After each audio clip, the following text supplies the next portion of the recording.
Isang mapagpalang araw po mga kaibigan at mga kapatid. Kumusta na po kayo? At ang pag-iingat ng Panginoon ay patuloy po ninyong maranasan at tayo ay nasa palaging magandang kalalagayan. At sa ating pong patuloy na pagtalakay, ang ating pong series ay Be Joyful. Katulad nga po ng madalas kong sabihin, lahat ng tao ay naghahangad ng kasiyahan. Sino ba naman ang gustong maging malungkot? Pero ang katotohanan pong yan sa salita ng Panginoon, ang ating Panginoon ay nagnanais ng kasiyahan sa atin. Minsan, ang standard o yung pamantayan lang kasi ang malaking pagkakaiba. Iba yung nais mong paraan ng kasiyahan at doon mo yun hahanapin. Pero ang kahihinatnan ay kalungkutan, kapahamakan pa nga kung sa sarili lang natin ibabatay. Pero ang napakaganda, mayroong pamantayan ng Panginoon ng tunay na kagalakan at ito yung kasiyahan na umaabot sa puso ng bawat isa sa atin. At ito po yung sinasabi ng ating pong pagtalakay sa Philippians chapter 4 verse 4 hanggang 7. Babasahin ko po at ganito po ang sinasabi ng mga talata. Magalak kayong lagi sa Panginoon.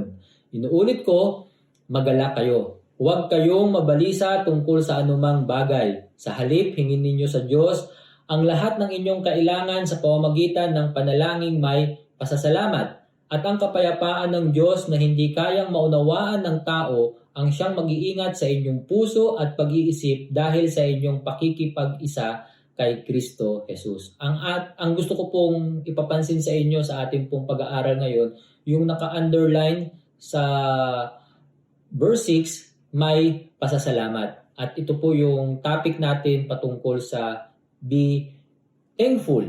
At doon natin mararanasan ang kagalakan na nagmumula sa ating Panginoong Diyos. Tayo po muna ay sandaling manalangin sa ating pong pagpapatuloy. Panginoon, pinagkakatiwala po namin ang pag-aaral ng iyong salita, patnubayan niyo nga po kami at patuloy na magpakahayag kayo sa pamamagitan ng inyong banal na espiritu upang matutunan nga po namin ang inyong nais na kami nga po ay maging mapagpasalamat at kami nga po ay makadama ng tunay na kagalakan na nagmumula nga po sa inyo. Salamat po sa pangalan ng aming Panginoong Hesukristo. Amen. Sa ating pong pag-aaral ngayon, bali yung makikita natin dito, how to be joyful. At makikita natin, ito yung mga natalakay na natin noong nakaraan, worry about nothing, pray about everything, at ngayon naman, thank God for all things. Yun yung naka-box na pagiging thankful. Meron pa po akong isang verse na gusto kong tingnan natin sa ating pag-aaral. Ito po ay makikita naman sa 1 Thessalonians chapter 5 verse 16 hanggang 18. Bali, maiiksi lang naman yung bawat verse. Ang sabi niya sa verse 16, be joyful always o magalak kayong palagi.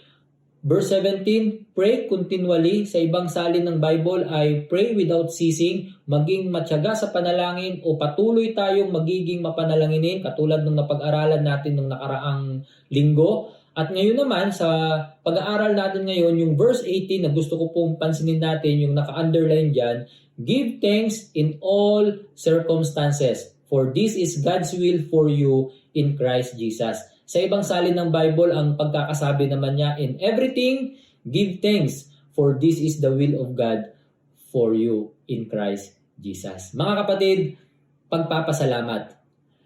Ang tanong nga daw marahil dyan, madali bang maging mapagpasalamat? Tingnan po natin ito na isang attitude na kailangang ma-develop ayon na rin po sa kalooban ng ating Panginoon. Tingnan po natin yung tatlong bagay na ating pong tatalakayin. Bali, ito yung tatlong katanungan na nagmumula sa letter W at yung kasagutan niya ay sa number 1 ay always, pangalawa, sa number 2 yung all things at yung number 3, for this is God's will. Okay, isa-isahin po natin ang tatlong ito. Ang una po ay when should we be thankful? Kailan nga ba tayo magiging mapagpasalamat? Ang pagiging mapagpasalamat po mga kapatid ay hindi lamang paminsan-minsan. Hindi lamang kung gusto mo. Ngunit ang sinasabi po rito, ang pagiging mapagpasalamat ay always, palagi, sa lahat ng panahon o sa lahat ng sitwasyon. Pwede po ba yon? At ito po yung sinasabi ng verse ng Bible. Kaya nga kung ating pong pag-aaralan iyan, meron daw levels ang pagiging mapagpasalamat. Tingnan natin. Ang unang level ng pagpapasalamat, ito yung pinaka-easy, pinaka-madaling antas. Number 1, to be thankful when we are blessed. Tayo ay nagpapasalamat kung tayo ay pinagpala. Tayo ay nagpapasalamat dahil sa mga mabubuting bagay na natanggap o dumating sa ating buhay. Yun ang pinaka-madaling antas ng pagpapasalamat. Kahit sino naman, kapag mayroong magandang nangyari sa iyo, kapag ikaw ay binigyan, syempre, sino ba naman ang hindi magpapasalamat? Kaya nga ito po yung number 1. Yung number 2, to be thankful for the blessing yet to come. Ito naman yung medyo pahirap na, di ba? Ito naman yung pagpapala na darating pa lang. Hindi mo pa siya nakikita, hindi mo pa nahahawakan, pero nagpapasalamat ka na dahil by faith o dahil sa pananampalataya, tayo ay naniniwala na ito ay darating, ito ay mangyayari, yung mga bagay na ating inaasahan. Hindi ba't yung isang definition ng faith, ito yung mga bagay na hindi pa po natin nakikita pero naniniwala na tayo na kung ito yung kalooban ng Panginoon o nanaisin ng Panginoon ay mangyayari o magaganap sa ating buhay. Kaya nga ito po yung pangalawang level sa mga blessing na mangyayari pa lang sa ating buhay. Medyo mahirap na siya ihambing doon sa number 1. At yung number 3, ito mas matindi dahil challenging ito dahil ang sabi niya rito, to be thankful to God even in the midst of trials. Ito po mga kapatid, talagang nagpapasalamat kahit sa gitna ng mga pagsubok sa kanyang buhay. Para bang tatanungin ninyo ako, Pastor, pwede ba yon? Opo mga kapatid. At alam ba nyo, ang isang bagay na matututunan natin dito, ito yung lalim ng pagkakilala natin sa ating Panginoon. Na ang ibig sabihin ng pagpapasalamat dito, hindi ka nakadepende sa material na bagay o hindi ka nakadepende sa mga pagpapala na nakamit natin o natanggap natin. Ngunit ang tunay na antas na ito ay nakadepende ang ating pagpapasalamat sa ating Panginoon. Na kung saan siya yung nasa ating buhay, na hindi siya nagbabago, and then meron po tayong palaging dahilan para tayo po ay maging mapagpasalamat. Magbibigay po ako ng 2 halimbawa sa Bible. Ang una ay si Job. Kung familiar kayo sa kanyang kwento sa Lumang Tipan, sa aklat din ng Job. Bali si Job dito ay isang mabuting tao at siya ay pinagpala ng Panginoon sa material na bagay, sa kanyang family at maging sa kanyang kalusugan. Kaya nga ang akusasyon laban kay Job ay kung bakit lang daw si Job ay nagtatapat sa Diyos dahil siya ay pinagpapala sa mga material na bagay at maging sa kanyang pamilya at maging sa kanyang kalusugan. Sa madaling salita, dumating yung pagsubok sa kanya. Nawala ang kanyang kabuhayan, yung libu-libo niyang mga alagang hayop dahil nung unang araw, ganun naman ang kanilang mga kayamanan, doon sa kanilang mga alagang hayop, libu-libo na namatay sa isang iglap. Hindi lamang yun, kasama na rin yung kanyang mga anak. Ang sabi ng Bible, 10 anak ang namatay sa loob ng isang araw. Isipin niyo kung gaano katindi yung pinagdaanan niyang mga pagsubok sa kanyang buhay. Kumbaga, kung tutusin, sapat na dahilan para ikaw ay magreklamo. At yung isa pa sa chapter 2 naman ng Job, hindi pa doon natapos ang kwento, yung kanyang kalusugan naman, nagkaroon siya ng sugat o bukol, ulo hanggang talampakan na hindi maipaliwanag kung ano na yung nangyari sa kanya. Kaya nga kung ating papansinin, doon sa sinabi niya sa Job chapter 1, dahil siya ay isang mabuting tao at doon talaga lumabas ang tunay na saloobin ng kanyang puso. Ang sinabi niya roon, ang Diyos ang nagbigay. Pansinin niyo ha, sinabi niya yon sa kabila ng mga pagsubok na sa kanyang buhay. Ang Diyos ang nagbigay, ang Diyos din naman ang kukuha. Wala akong dala nung ako'y isinilang at wala rin naman akong madadala sa aking paglisan sa mundong ito. At ang sinabi niya, purihin si Yahweh. Alam po ba niyo, napakalalim ng kanyang pagkakilala sa Panginoon. na yung kanyang pasasalamat at paglilingkod ay hindi nakadepende sa material na bagay o pagpapala. Ngunit talagang nakadepende sa Panginoon na kahit anong mangyari, sa Panginoon pa rin ako. At dahil doon, purihin si Yahweh. Yung pangalawang halimbawa po rito ay si Paul. Ito yung Apostol Pablo sa Bagong Tipan naman. Sa kanyang paglilingkod sa Panginoon, hindi naging madali dahil hindi lahat ng tao ay naniniwala, hindi lahat ng tao ay sumasang-ayon. May mga taong kumakalaban sa kanya. Actually, dito sa Acts chapter 16, siya ay nasa Philippi o Pilipos na kung saan nangangaral patungkol sa ating Panginoon. Siya ay sumusunod sa kalooban ng Panginoon. Alam ba nyo, dahil may mga taong naiinggit nga naman at nagagalit, siya ay pinagbintangan ng kasinungalingan, siya ay binugbog ng taong bayan, at siya ay ikinulong dahil sa kanilang ginagawang pangangaral patungkol sa mga salita ng ating Panginoon. Isipin nyo naman yun, no?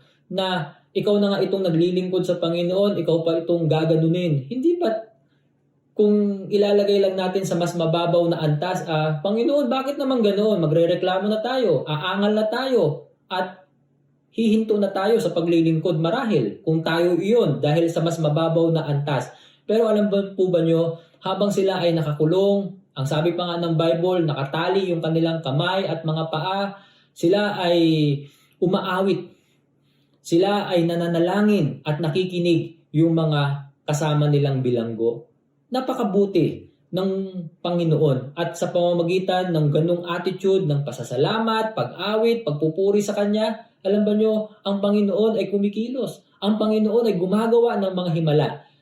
At makikita natin ngayon dito na mas marami pang nakakakilala sa ating Panginoon. Kaysa naman yung pagrereklamo, pero makikita natin dito yung pagiging mapagpasalamat. Hindi ba't kahit sa ating buhay, mga kapatid, kapag tayo ay nakakita ng taong reklamo ng reklamo, nakakainis, di ba? Pero sa isang taong marunong magpasalamat, mag-appreciate kahit sa maliliit na bagay, hindi ba't ito yung taong ating kinalulugdan, ito yung mga taong ating hinahangaan. Alam ba nyo, parang ito rin naman sa harap ng Panginoon. Kaya nga, ang pagiging mapagpasalamat, katulad ng first point natin, it is always, mga kapatid. Punta tayo sa pangalawa.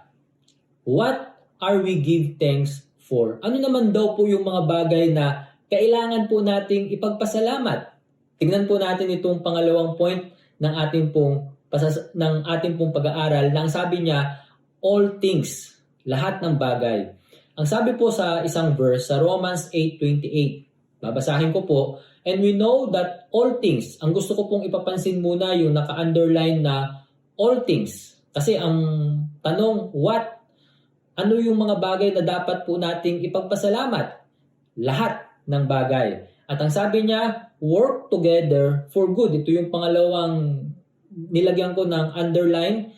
To them that love God, to them who are called according to His purpose. Mga kapatid, ang pagiging mapagpasalamat kung yung una, always. Pangalawa, ito po ay all things. Sa lahat ng bagay. Hindi tayo selective, hindi lang tayo namimili ng mga gusto nating ipagpasalamat. Pero ito daw ay sa lahat ng bagay. Katulad nga po nung sinabi nung verse na ito, all things work together for good. Madalas ito daw ay nami-misinterpret.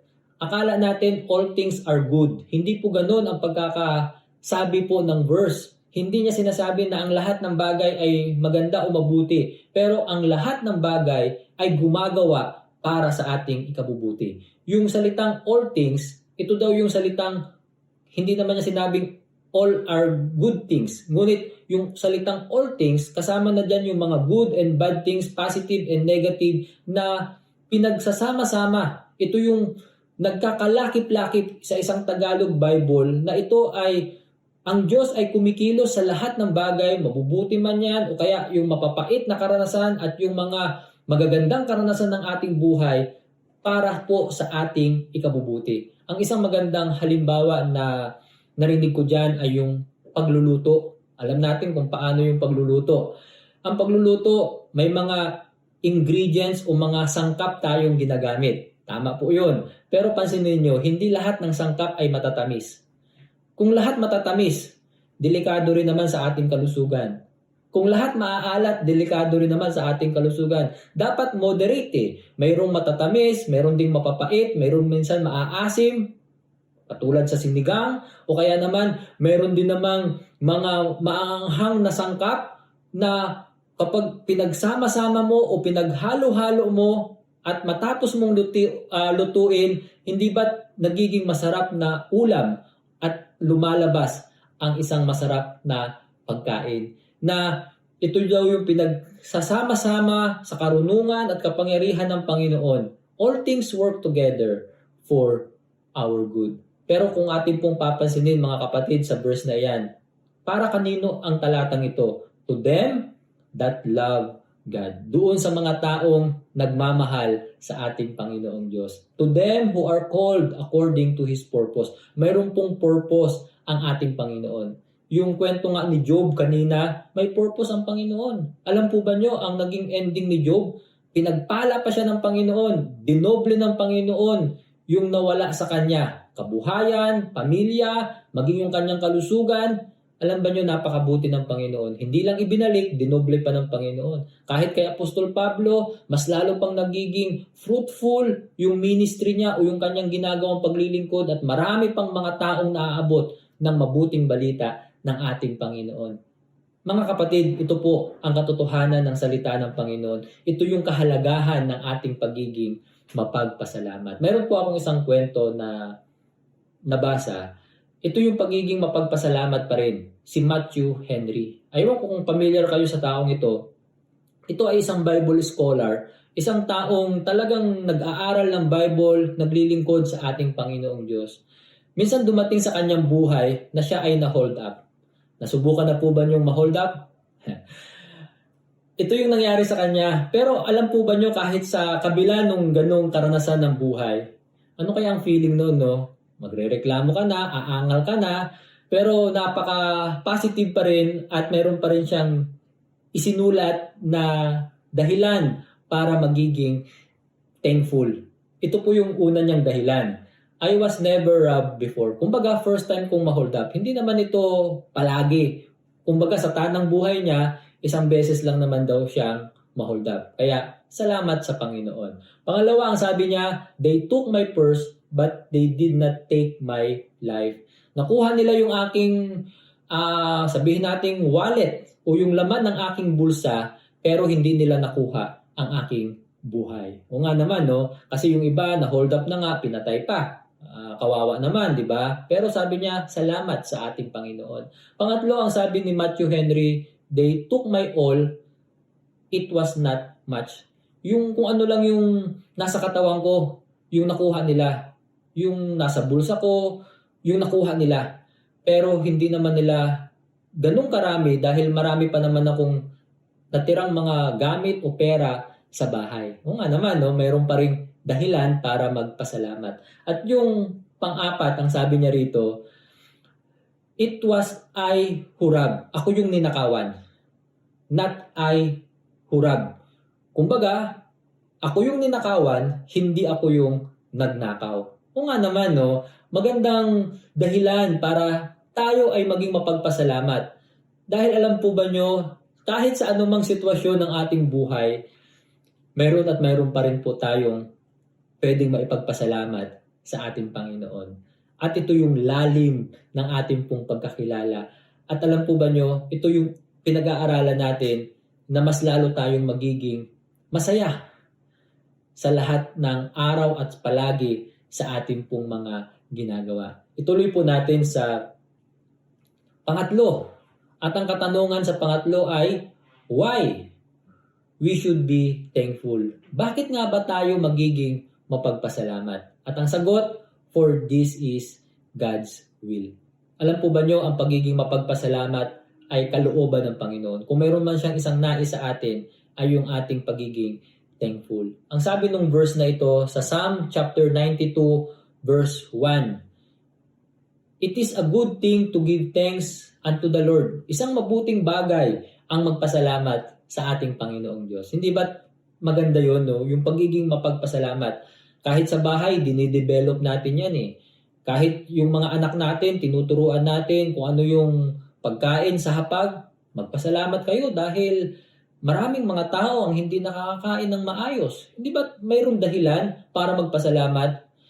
Kaya nga parang ito rin naman sa ating Panginoon. It is good things to give thanks unto the Lord. Ito'y applicable sa church, sa bahay, sa trabaho, at sa anumang ginagawa niyo mga kapatid.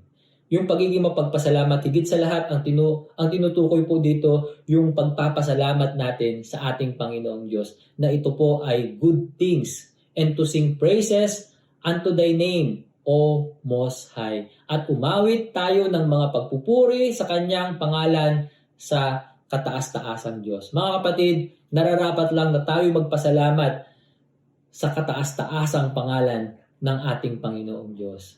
Naalala ko yung isang kwento sa Bagong Tipan. Merong 10 kitongin ang sumisigaw ng kagalingan sa ating Panginoon. Sumisigaw sila dahil hindi sila pwedeng lumapit dahil may social distancing. Nakakahawa yung kanilang sakit. At ito naman yung kultura noon na sila ay tinatawag na outcast sa kanilang lipunan. Kawawa sila. Para bang kung may ketong na sila, mamamatay na rin sila sa ganun nilang kalalagayan. Kaya nga ganun na lang yung intensity ng kanilang kanilang paghingi ng kagalingan sa ating Panginoon. Ang Panginoon ay napakabuti. 10 silang nananalangin ng kagalingan at 10 sila na pinagaling ng ating Panginoon. Sa madaling salita, luminis sila. At ang kwento ay mayroong isang bumalik para magpasalamat sa ating Panginoon. Kung titingnan natin yung kwento, ilan ang humingi ng kagalingan? 10. Ilan ang kumaling? 10 rin. Pero pagdating sa pagpapasalamat, isa ang bumalik para magpasalamat sa Panginoon. Kaya nga yung tanong ng Panginoon doon sa kwentong iyon, hindi ba't 10 kayo? Nasaan ang 9? Ano yung point? Hinanap ng Panginoon di ba? Hinahanap ng Panginoon. Sana masumpungan din ng Panginoon. Ikaw, ako, at ang bawat isa sa atin na nagiging mapagpasalamat. Bakit? Kasi ang dami na nating prayer request sa Panginoon. Hindi na nga mabilang. Kung mayroon tayong prayer request, mayroon din tayong tiyak na answered prayer sa Panginoon. Hindi ba't ang Panginoon ay tumutugon sa ating mga panalangin? Hanggang ngayon, buhay ka pa rin. Hanggang ngayon, malakas ka pa rin. May trabaho ka. O kaya naman, may family ka. Maraming binibigay ang Panginoon. Minsan, taking for granted na lang tayo o na-overlook natin. Kaya nga, pagiging mapagpasalamat. At ito yung isang bagay o katangian na hinahanap ng ating Panginoon. At sana tayo yun masumpungan niya. Na anuman yung mga sitwasyon ng ating buhay, mga kapatid, maging mapagpasalamat tayo dahil ito yung kanyang kalooban. Ano nga ba ang problema kung hindi tayo magiging mapagpasalamat? Problem of ungratefulness. Tingnan natin ito. Ang unang problema niyan, nakakalimutan na natin kung sino ang Diyos sa ating buhay.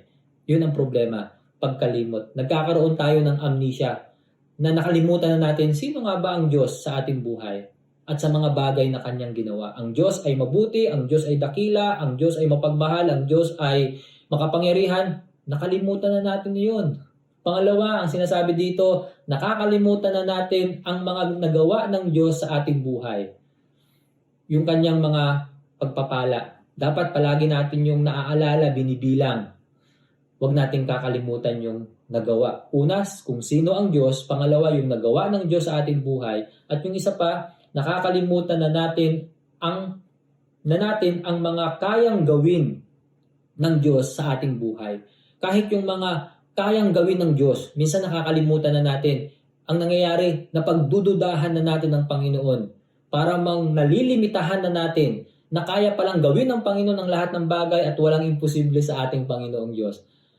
Ang isang bagay na mapapansin natin dito, pagkalimot. Diba? Amnesia. Huwag po sana tayong magkaroon ng memory gap pagdating sa pagpapasalamat sa Panginoon.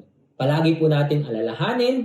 Sabi nga, ang paalaala ay mabisang gamot sa pagkalimot. Kaya nga, huwag tayong makalimot kung sino ang Diyos, yung mga nagawa ng Diyos, at yung mga kaya pang gawin ng Diyos sa iyong buhay. At alam mo ba, magiging patuloy tayong thankful. Sa aking pagwawakas, tingnan natin ang quotation na ito. Ang sabi niya po rito, it's not happiness that brings us gratitude. It's gratitude that brings us happiness. Ano daw po ang ibig sabihin? Hindi daw yung pagiging mapagpasalamat, hindi daw yung pagiging masayahin yung nagiging dahilan kung bakit tayo ay nagiging mapagpasalamat. Ang totoo daw, yung pangalawang linya, yung ating pagiging mapagpasalamat, ito po yung nasa puso natin mga kapatid, ang dahilan para tayo ay patuloy na magiging masaya. Kasi kung ikaw ay mapagpasalamat, ang resulta nito ay yung pagiging masayahin natin. Kasi kahit ano yung natanggap natin, kahit ano yung naranasan natin, kahit ano yung nangyari sa atin, salamat, di ba? At kung nasabi mo na yung salamat Panginoon, alam mo ba, mas lalo kang makakaramdam ng tunay na kasiyahan. At ang sabi nga niya dito, focus on God. Count your blessings. Mga kapatid, huwag lang sa problema ang tingin natin. Dapat ang ating naaalala ang Panginoon, ang kabutihan ng Panginoon, and then bilangin natin ang mga pagpapala niya na patuloy niyang ibinibigay at araw-araw nating nararanasan. Kaya nga sa ating pong ginawang pag-aaral, 3 bagay mga kapatid, when should we be thankful? Ang sagot ay always. Pangalawa, what are we give thanks for? All things, mga kapatid. And why we should be thankful? For this is God's will. Ito po ang nais ng Panginoon sa atin. Sana natutunan po natin ito at napagpala tayong lahat. Tayo po ay magwakas sa panalangin. Ama naming Diyos, marami pong salamat sa iyong mga salita. Tulungan niyo nga po kaming patuloy na magiging mapagpasalamat.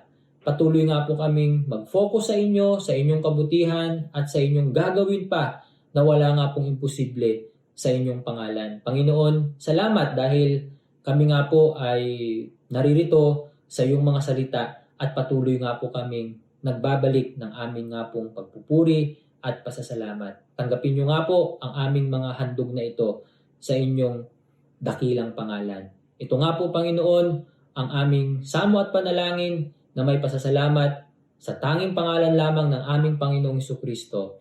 Amen at amen. God bless you all po.